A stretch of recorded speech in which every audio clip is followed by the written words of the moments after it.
புதுச்சேரியில் 5 ஆண்டுகளாக மகளை பாலியல் வன்கொடுமை செய்த கொடூர தந்தையை போலீசார் கைது செய்தனர். புதுச்சேரி வானரப்பேட்டை பகுதியை சார்ந்தவர் ஆட்டோ டிரைவர். இவரது மனைவி தனியார் மருத்துவமனையில் நர்ஸாக பணியாற்றி வருகிறார். இவர்களுக்கு 14 மற்றும் 8 வயதில் 2 மகள்கள் உள்ளனர். மனைவி வேலைக்கு சென்றதும் கணவர் தனது 14 வயது மகளை வீட்டில் யாரும் இல்லாத போது பாலியல் வன்கொடுமை செய்து வந்துள்ளார். மேலும் இந்த விஷயத்தை தாயிடமோ அல்லது வேறு யாரிடமோ சொன்னால் கொலை செய்து விடுவேன் என்று மிரட்டி வந்ததால் சிறுமி பயந்து யாரிடமும் சொல்லாமல் இருந்துள்ளார். இந்நிலையில் நேற்று முன்தினம் தாய் வீட்டில் இல்லாத போது மீண்டும் தனது மகளை பாலியல் வன்கொடுமை செய்துள்ளார். பின்னர் தாய் வீட்டிற்கு வந்தவுடன் மகள் சோர்வாக இருப்பதை பார்த்து விசாரித்துள்ளார். அதற்கு சிறுமி அப்பா தன்னை மிரட்டி பாலியல் வன்கொடுமை செய்ததாக கூறியுள்ளார். இதனால் அதிர்ச்சியடைந்த தாய் உடனடியாக உதயஞ்சாலை காவல் நிலையத்தில் கணவர் மீது புகார் அளித்தார். புகாரின் அடிப்படையில் போலீசார் ஆட்டோ டிரைவரை போக்சோ வழக்கில் கைது செய்து விசாரணை நடத்தினர். இதில் அவர் கடந்த 5 ஆண்டுகளாக மகளை மிரட்டி பாலியல் வன்கொடுமை செய்து வந்ததும் தெரியவந்தது. மேலும் அதேபோல அவரது 8 வயது மகளும் இளைய மகளுக்கும் பாலியல் தொல்லை கொடுத்து வந்ததும் தெரியவந்தது. இதனையடுத்து போலீசார் பாதிக்கப்பட்ட சிறுமியை மருத்துவமனைக்கு அனுப்பி சிகிச்சை அளித்து வாக்குமூலம் பெற்றனர். தொடர்ந்து ஆட்டோ டிரைவரிடம் போலீசார் விசாரணை மேற்கொண்டு வருகின்றனர். திண்டிவனம் அருகே ஒடிசாவில் இருந்த ரயில் மூலமாக கடத்தி வந்த நபரை கைது செய்த போலீசார் அவர்களிடமிருந்து 16 கிலோ கஞ்சாவை பறிமுதல் செய்தனர். திண்டிவனம் அடுத்த கூட்டேரிப்பட்டு பகுதியில் ரயில் மூலமாக கஞ்சா கடத்தி வரப்படுவதாக மாவட்ட காவல் கண்காணிப்பாளருக்கு கிடைத்த ரகசிய தகவலின் அடிப்படையில் மயிலம் காவல் நிலைய காவலர்கள் கூட்டேரிப்பட்டு பகுதியில் தீவிர வாகன சோதனையில் ஈடுபட்டனர். அப்போது ஊராட்சி ஒன்றிய அலுவலகம் எதிரில் காவலர்கள் வாகன சோதனையில் ஈடுபட்டிருந்த போது அங்கே சந்தேகத்திற்கிடமான முறையில் நின்றிருந்த நபரை பிடித்து விசாரணை மேற்கொண்டனர். அவர் வைத்திருந்த பையை சோதனை செய்ததில் 8 பொட்டலங்களில் 16 கிலோ கஞ்சா இருப்பதும் தெரிய வந்தது. அந்த நபரை காவல் நிலையம் அழைத்து சென்று விசாரணை மேற்கொண்டதில் அவர் சென்னை சவுக்கரப்பேட்டை பகுதியை சார்ந்த ராஜசேகர் என்பதும் ஒடிசாவிற்கு ரயிலில் சென்று கஞ்சாவை கடத்தி வந்து கூட்டேரிப்பட்டு வழியாக விற்பனை செய்ய எடுத்து சென்றதும் தெரிய வந்தது. இதுகுறித்து வழக்கு பதிவு செய்த மயிலம் காவல்துறையினர் ராஜசேகரை கைது செய்து நீதிமன்றத்தில் ஆஜர்படுத்தி சிறையில் அடைத்தனர். மேற்கு வங்கத்திலிருந்து ரயிலில் கஞ்சா கடத்தி வந்த மேற்கு வங்க வாலிபரை போலீசார் கைது செய்தனர். புதுச்சேரி உதயஞ்சாலை காவல் நிலைய சப் இன்ஸ்பெக்டர் ஜெயகுருநாதன் தலைமையில் போலீசார் ரயில் நிலைய போலீசார் உதவியுடன் நேற்று சோதனை மேற்கொண்டனர். அப்போது ரயில் நிலையத்தின் உள்ளே சந்தேகப்படும்படியாக ஒருவர் அமர்ந்திருந்துள்ளார். அவரிடம் போலீசார் விசாரணை நடத்திய போது முன்னுக்கு பின் முரணாக பதிலளித்துள்ளார். பிறகு அவரிடம் இருந்த பையை சோதனை செய்தபோது அதில் கஞ்சா பொட்டலங்கள் இருப்பதும் தெரிய வந்தது. இதனையடுத்து அவரை உதயஞ்சாலை காவல் நிலையத்திற்கு அழைத்து சென்று விசாரித்த போது மேற்கு வங்காளத்தை சார்ந்த சந்தீப் பத்ரா வயது 39 என்பதும் புதுவையில் விற்பனை செய்ய கஞ்சாவை கடத்தி வந்ததும் தெரிய வந்தது. இதனையடுத்து போலீசார் அவரிடமிருந்து ரூபாய் 50,000 மதிப்பிலான 950 கிராம் கஞ்சா பொட்டலங்களை பறிமுதல் செய்து அவர் மீது வழக்கு பதிந்து நீதிமன்றத்தில் ஆஜர்படுத்தி காலாப்பட்டு மத்திய சிறையில் அடைத்தனர். வானூரில் பட்டா மாற்றம் செய்ய 8,000 ரூபாய் லஞ்சம் வாங்கிய பெண் விஏஓவை லஞ்ச ஒழிப்பு போலீசார் கைது செய்தனர். விழுப்புரம் மாவட்டம் வானூர் அடுத்த ஒட்டை கிராமத்தை சார்ந்தவர் பிரபு, வயது 41. இவர் தனது தாய் பெயரில் இருந்த நிலத்திற்கு பட்டா கேட்டு கடந்த 1ஆம் தேதி ஆன்லைனில் விண்ணப்பித்திருந்தார். இது தொடர்பாக ஒட்டை விஏஓவான கண்டமங்கலம் இந்திரா நகரை சார்ந்த கலைச்செல்வி, வயது 45 என்பவரை கடந்த 12ஆம் தேதி பிரபு அணுகினார். அப்போது கலைச்செல்வி பட்டா மாற்றம் செய்ய 8,000 ரூபாய் லஞ்சம் கேட்டுள்ளார். இதுகுறித்து விழுப்புரம் லஞ்ச ஒழிப்பு பிரிவு போலீசார் பிரபு புகார் தெரிவித்தார். போலீசார் அறிவுரையின்படி ரசாயன பவுடர் தடவிய பணத்துடன் வானூர் தாலுகா அலுவலகத்திற்கு நேற்று மதியம் பிரபு சென்றார். அங்கு ஜமபந்தி முகாமில் இருந்த விஏஓ கலைச்செல்வியிடம் லஞ்ச பணத்தை பிரபு கொடுத்தார். அப்போது அங்கு மறைந்திருந்த லஞ்ச ஒழிப்பு டிஎஸ்பி பொறுப்பு கலைச்செல்வன், இன்ஸ்பெக்டர் ஈஸ்வரி தலைமையிலான போலீசார் கலைச்செல்வியை கையும் களவுமாக பிடித்தனர். இதனையடுத்து வானூர் தாலுகா அலுவலகத்தில் விஏஓ கலைச்செல்வியிடம் போலீசார் தீவிர விசாரணை நடத்தினர். இந்த சம்பவத்தால் அங்கு பரபரப்பு ஏற்பட்டது. புதுச்சேரி அருகே ஆற்று மணல் திருடிய நபரை கைது செய்த போலீசார் மாட்டு வண்டியில் கடத்தப்பட்ட ஆற்று மணலையும் பறிமுதல் செய்தனர். நெட்டப்பாக்கம் காவல் நிலையத்தில் பணியாற்றும் காவலர்கள் சம்பத்ராவ் மற்றும் டெங்கு மாதவன் ஆகியோர் நேற்று முன்தினம் இரவு ரோந்து பணியை முடித்துவிட்டு நேற்று காலை வீடு திரும்பிக் கொண்டிருந்தனர். அப்போது வடுவக்குப்பம் ஆற்று பகுதியில் சிலர் சட்டவிரோதமாக மணல் ஏற்றி வருவதாக தகவல் கிடைத்தது. இதனையடுத்து அவர்கள் கல்மண்டபம்பேட் அய்யனார் கோவில் அருகே சென்று கண்காணித்தனர். அப்போது சந்தேகத்திற்கிடமாக வந்த மாட்டு வண்டி நிறுத்தி சோதனை செய்தனர். இதில் கல்மண்டபம்பேட்டை சார்ந்த சிவலிங்கம் வயது 26 என்பவர் இருந்தார். விசாரணையில் பண்டசநல்லூர் அருகே உள்ள மல்லாட்டாறு பகுதியிலிருந்து ஆற்று மணலை அனுமதியின்றி எடுத்து வந்ததும் தெரியவந்தது. இதனையடுத்து மாட்டு வண்டி மற்றும் மணலை போலீசார் பறிமுதல் செய்து காவல் நிலையத்திற்கு கொண்டு சென்றனர். தொடர்ந்து காவலர் சம்பத்ராவ் அளித்த புகாரின் அடிப்படையில் சிவலிங்கம் மீது வழக்கு பதிவு செய்யப்பட்டு கைது செய்யப்பட்டார். மேலும் இந்த சம்பவம் தொடர்பாக போலீசார் விசாரணை மேற்கொண்டு வருகின்றனர். இன்ஸ்டாகிராம் விளம்பரம் மூலமாக 3 பேரிடம் ரூபாய் 1.95 லட்சம் மோசடி நடந்துள்ளது தொடர்பாக புதுச்சேரி போலீசார் விசாரணை மேற்கொண்டு வருகின்றனர். புதுச்சேரி கணபதி செட்டிக்குளம் பகுதியை சார்ந்த ஒருவர் அவரது இன்ஸ்டாகிராமில் வந்த விளம்பரத்தை நம்பி புதிய ஆடைகள் வாங்குவதற்காக ரூபாய் 1.78 லட்சம் செலுத்தியுள்ளார். ஆனால் கேட்டபடி ஆடைகள் வரவில்லை. இதுகுறித்து சம்பந்தப்பட்ட நபரிடம் கேட்டபோது எந்த பதிலும் அளிக்கவில்லை. அதன் பிறகே அவர் மோசடி கும்பலிடம் ஏமாந்ததை உணர்ந்திருக்கிறார். அதேபோல குயவர்பாளையத்தை சார்ந்த பெண் ஒருவர் 2200, பெரிய காலாப்பட்டையை சேர்ந்த ஆண் ஒருவர் 500 ஆர்டர் செய்து ஏமாந்திருக்கிறார்கள். இதேபோல கருவாடிக்குப்பம் பகுதியை சார்ந்த ஒருவர் ஆன்லைன் ட்ரேடிங் ஆப் மூலமாக ரூபாய் 4500 முதலீடு செய்து மோசடி கும்பலிடம் பணத்தை இழந்துள்ளார். அரும்பார்த்தபுரம் பகுதியை சார்ந்த ஆண் நபருக்கு வாட்ஸ்அப்பில் மர்ம நபர் செயலியை அனுப்பியுள்ளார். இதனை உண்மை என்று நம்பி அந்த செயலியை பதிவிறக்கம் செய்து வங்கி விவரங்களை பதிவு செய்து அந்த நபரின் வங்கிக் கணக்கிலிருந்து ரூபாய் 9800 மோசடி கும்பல் எடுத்திருக்கிறார்கள். இதேபோல அவர்கள் மொத்தமாக ரூபாய் 1.95 லட்சம் மோசடி கும்பலிடம் இழந்திருக்கிறார்கள். இது தொடர்பாக பாதிக்கப்பட்டவர்கள் தனித்தனியே கொடுத்த புகாரின் அடிப்படையில் இணைய வழி குற்றப்பிரிவு போலீசார் வழக்கு பதிவு செய்து விசாரணை மேற்கொண்டு வருகின்றனர். புதுச்சேரி ஜிப்மர் மருத்துவக் கல்லூரிகள் முதுநிலை படிப்புகளில் மாணவர் சேர்க்கைக்கான அறிவிப்பு வெளியிடப்பட்டுள்ளது. இதுகுறித்து ஜிப்மர் நிர்வாகம் வெளியிட்டுள்ள செய்திக்குறிப்பில் புதுச்சேரி ஜிப்மர் மருத்துவக் கல்லூரிகள் MSc allied health science 24, MSc nursing 31, பொது சுகாதாரம் 34, பிபிடிஎன் 19, பிஜிஎஃப் 12, எம்பிஐபி 4 என மொத்தமாக 124 முதுநிலை இடங்களுக்கான படிப்புகளுக்கு விண்ணப்பங்கள் வரவேற்கப்படுகின்றன. இந்த இடங்களுக்கு நுழைவுத் தேர்வு வரும் ஜூலை 15ஆம் தேதி காலை 9 மணி முதல் 10:30 மணி வரை நடைபெறுகிறது. மாணவர்கள் ஜிப்மர் இணையதளம் மூலமாக வரும் ஜூலை 6ஆம் தேதி வரை விண்ணப்பிக்கலாம்.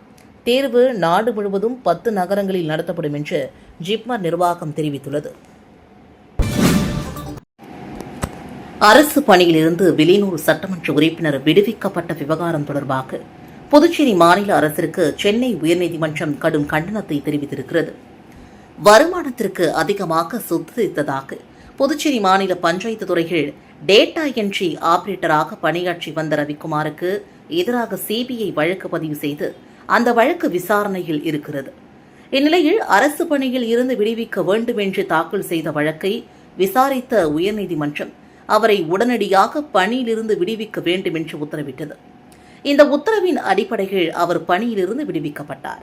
இதன் தொடர்ச்சியாக ரவிக்குமார் நடந்து முடிந்த புதுச்சேரி சட்டமன்ற தேர்தலில் என்ஆர் காங்கிரஸ் வேட்பாளராக வில்லியனூர் தொகுதியில் போட்டியிட்டு வெற்றியும் பெற்றார். தனி நீதிபதியின் உத்தரவை எதிர்த்து மாநில அரசு மேல்முறையீடு செய்யாததால் வில்லியனூர் தொகுதியின் வாக்காளர் ஒருவர் தனிப்பட்ட முறையில் மேல்முறையீடு தாக்கல் செய்தார். இந்த மேல்முறையீடு மனு நீதிபதி SM சுப்பிரமணியம் மற்றும் N செந்தில்குமார் அடங்கிய அமர்வில் விசாரணைக்கு வந்தது. அப்பொழுது குற்றம் சாட்டப்பட்ட அரசு ஊழியரை தனி நீதிபதியின் உத்தரவை காரணம் காட்டி உடனடியாக பணியிலிருந்து விடுவித்த உத்தரவை எதிர்த்து மேல் முறையீடு செய்யாதது ஏன் என்று கண்டனத்தை நீதிபதிகள் தெரிவித்தனர். ரவிக்குமாருக்கு அளித்த சலுகையை அனைத்து அரசு ஊழியருக்கும் அளிக்க தயாரா என்ற கேள்வியையும் புதுச்சேரி மாநில அரசிற்கு கேள்வி எழுப்பியுள்ளது. இந்த குற்றத்தை எப்படி நீதிமன்றம் சாதாரணமாக எடுத்துக்கொள்ளும் என்று நீதிபதிகள் எச்சரித்தனர். இந்த மேல் முறையீடு வழக்கிற்கு 2 வார கால அவகாசம் தர வேண்டும் என்று புதுச்சேரி அரசு கேட்டுக்கொண்டதன் அடிப்படையில் 2 வார கால அவகாசம் விடுக்கப்பட்டுள்ளது. அமைச்சரவை விரிவாக்கம் நடைபெற்றது மிகுந்த மகிழ்ச்சி என்றும் எல்லா அமைச்சரும் பொறுப்பேற்று செயல்பட உள்ளனர் என்றும் முதலமைச்சர் ரங்கசாமி தெரிவித்துள்ளார். புதுவையில் புதிய அமைச்சர்கள் பதவியேற்பு விழா இன்று நடைபெற்றது. புதிய அமைச்சர்கள் பதவியேற்பு விழா முடிந்தவுடன் சட்டசபைக்கு வந்தனர். புதிய அமைச்சர்கள் ராஜவேலு, சிவக்கொழுந்து, ராஜசேகர் ஆகியோரை அவர்களது அறையில் இருக்கையில் முதலமைச்சர் ரங்கசாமி அமர வைத்து வாழ்த்து தெரிவித்தார். இதன் பின்னர் செய்தியாளர்களிடம் பேசிய அவர், அமைச்சரவை விரிவாக்கம் நடைபெற்றது மிகுந்த மகிழ்ச்சி என்று, எல்லா அமைச்சரும் பொறுப்பேற்று செயல்பட உள்ளனர். நல்ல முறையில் இந்த அமைச்சரவை முழுமையாக சிறப்பாக செயல்பட்டு மக்களுடைய நலனுக்காக பாடுபடும். விரைவில் அமைச்சருக்கான இலாக்கா ஒதுக்கப்படும். சபாநாயகர் தேர்தல் விரைவில் அறிவிக்கப்படும் என்றார். சபாநாயகர் பதவி என்ஆர் காங்கிரசிற்கு வழங்கப்படுமா என்ற கேள்விக்கு, பாஜகவிற்கு வழங்கப்படுமா என்ற கேள்விக்கும் கொடுக்கும் போது பாருங்கள் என்று ரங்கசாமி பதிலளித்தார்.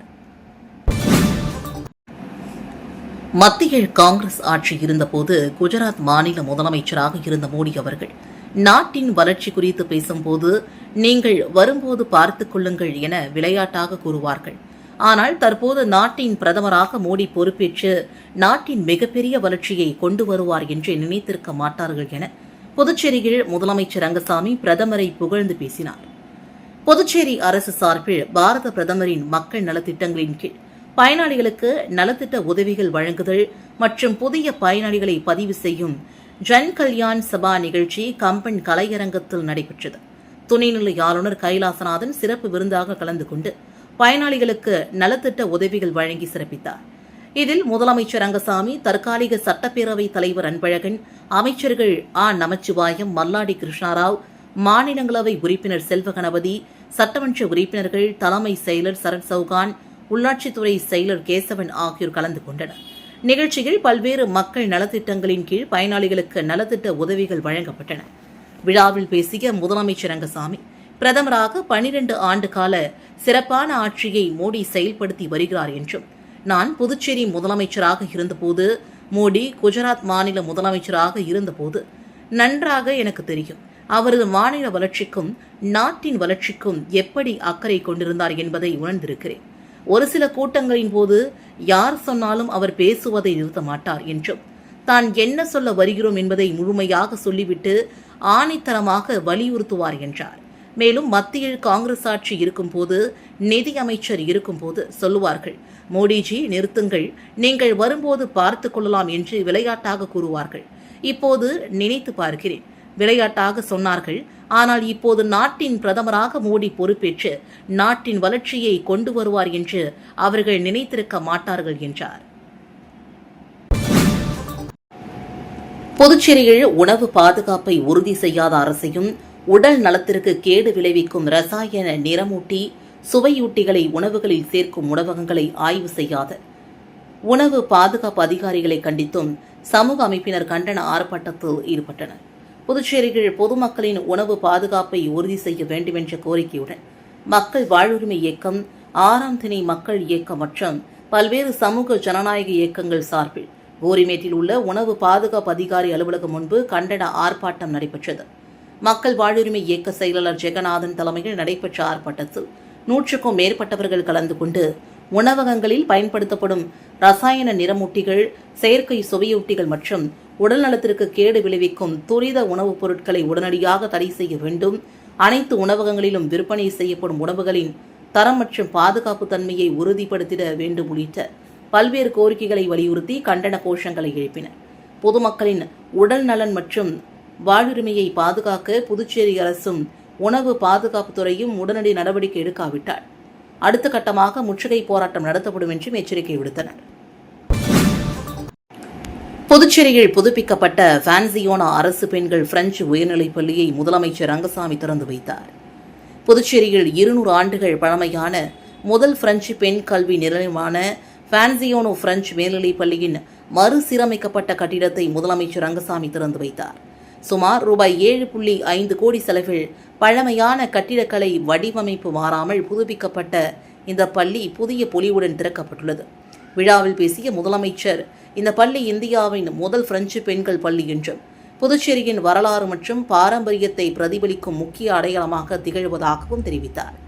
மாநிலத்தில் உள்ள பாரம்பரிய கட்டிடங்களை பாதுகாப்பதில் அரசு தொடர்ந்து கவனம் செலுத்தி வருவதாக கூறினார். மேலும் புதிய கல்விக் கொள்கையிலும் பிரெஞ்சு மொழி பாடமாக தொடர வேண்டும் என்பதில் அரசு உறுதியாக இருப்பதாகவும், அரசு பள்ளிகளில் தரமான கல்வி வழங்கப்பட்டு வருவதால் பெற்றோர்கள் தங்கள் குழந்தைகளை அரசு பள்ளிகளில் சேர்க்க முன்வர வேண்டும் என்றும் அவர் வலியுறுத்தினார்.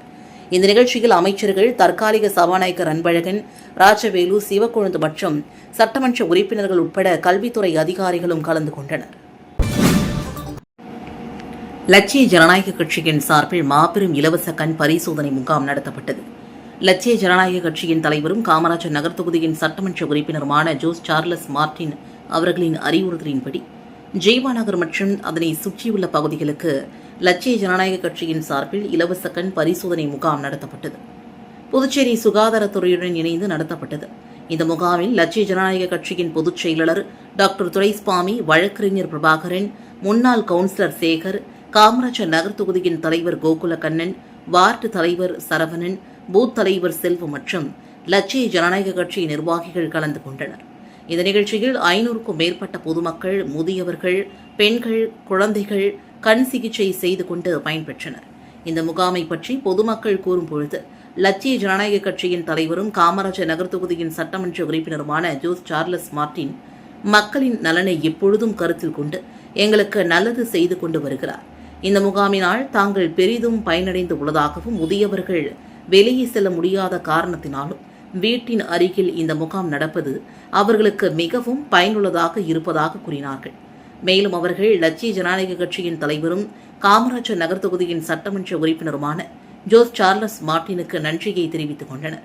இந்த இலவச கண் பரிசோதனை முகாமில் கண் கண்ணாடி தேவைப்படுபவர்களுக்கு லட்சிய ஜனநாயக கட்சியின் தலைவரும் காமராஜர் நகர் தொகுதியின் சட்டமன்ற உறுப்பினருமான ஜோஸ் சார்லஸ் மார்டின் அவர்களின் ஏற்பாட்டில் கண் கண்ணாடி வழங்குதல் மற்றும் கண் அறுவை சிகிச்சை வேண்டுபவர்களுக்கு இலவசமாக கண் அறுவை சிகிச்சையும் லட்சிய ஜனநாயக கட்சியின் சார்பில் செய்து தரப்படுகிறது.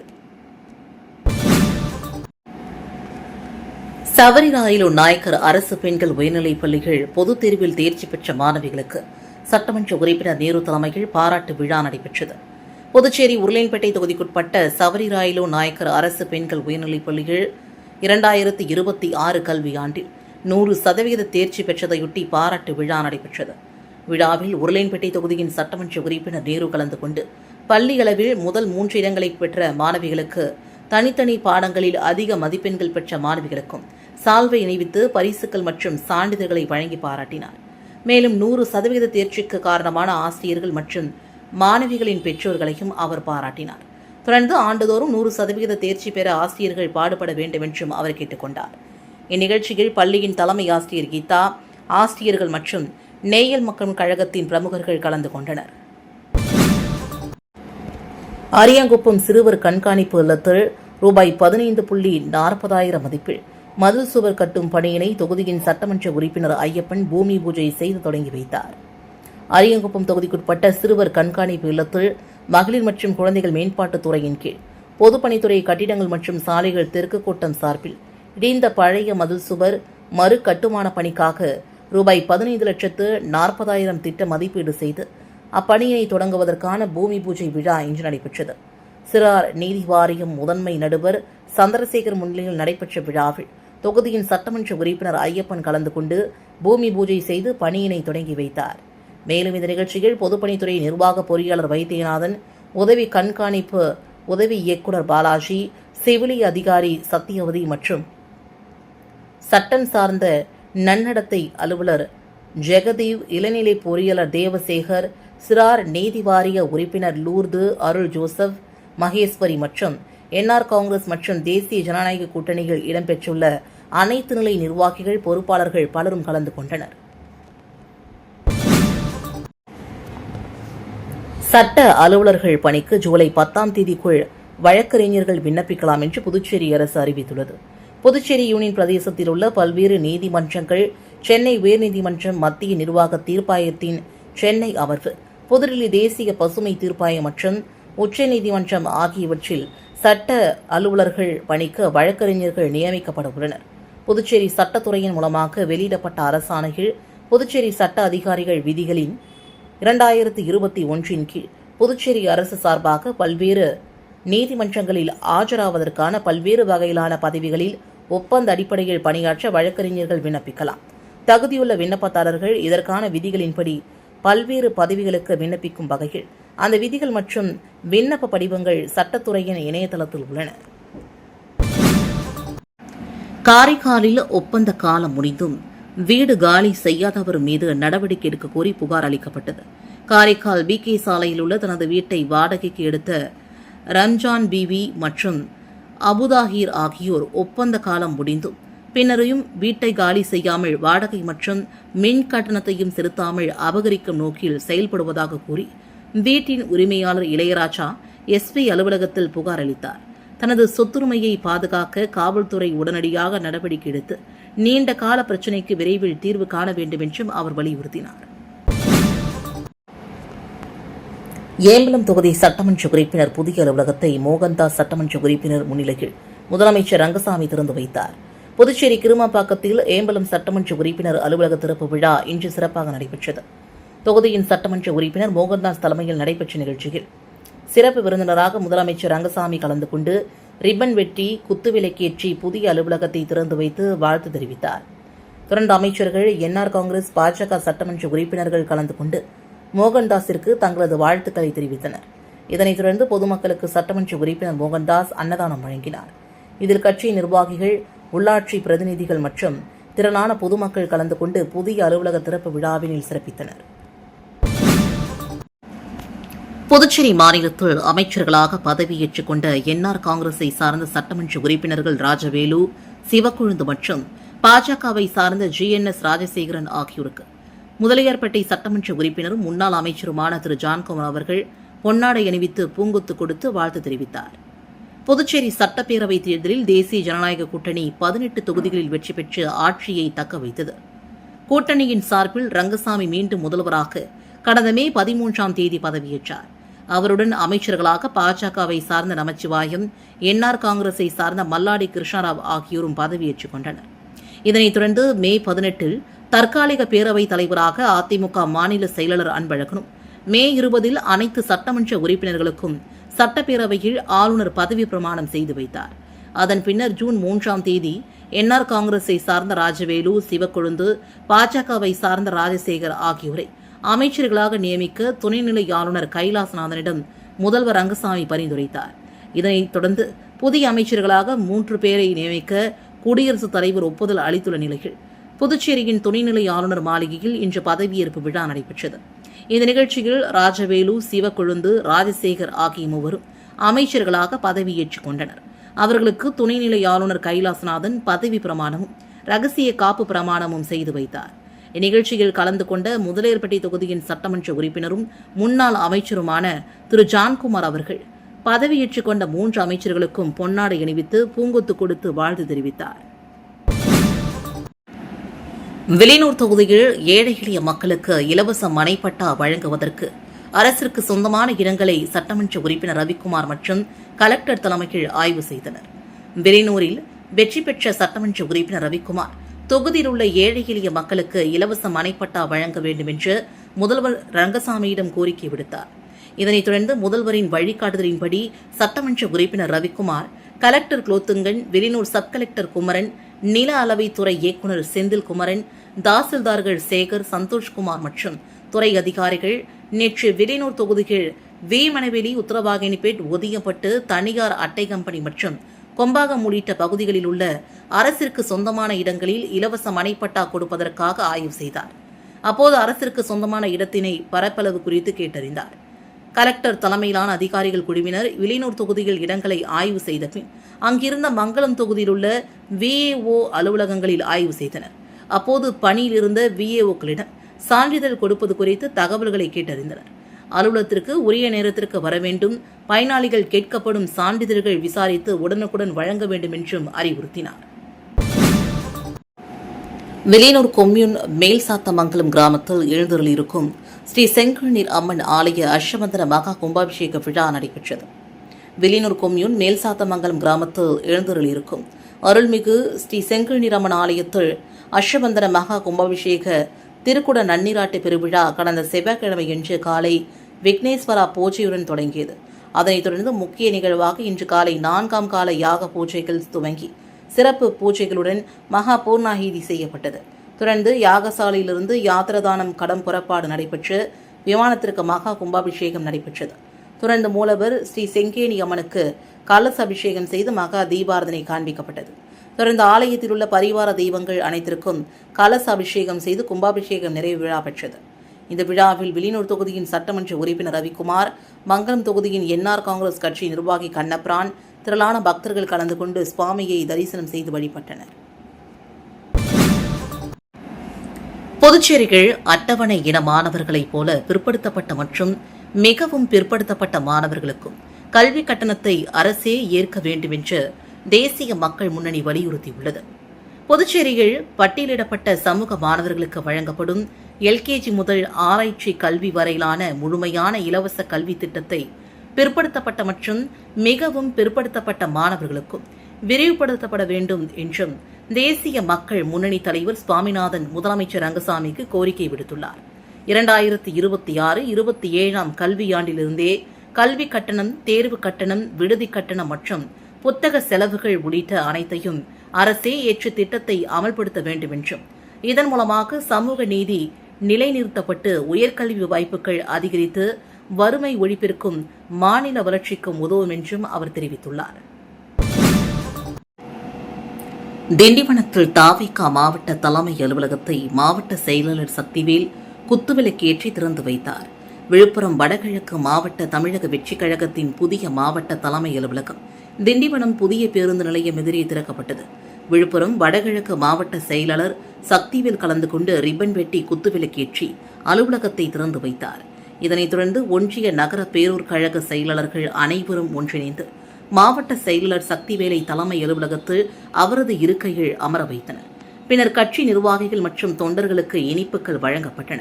தொண்டர்கள் பட்டாசு வெடித்து உற்சாகமாக கொண்டாடினர். இந்த நிகழ்ச்சியில் விழுப்புரம் வடகிழக்கு மாவட்டத்தை சார்ந்த தமிழக வெற்றிக் கழக நிர்வாகிகள், ஒன்றிய நகர பேரூர் கழக பொறுப்பாளர்கள் மற்றும் திரளான தொண்டர்கள் கலந்து கொண்டனர்.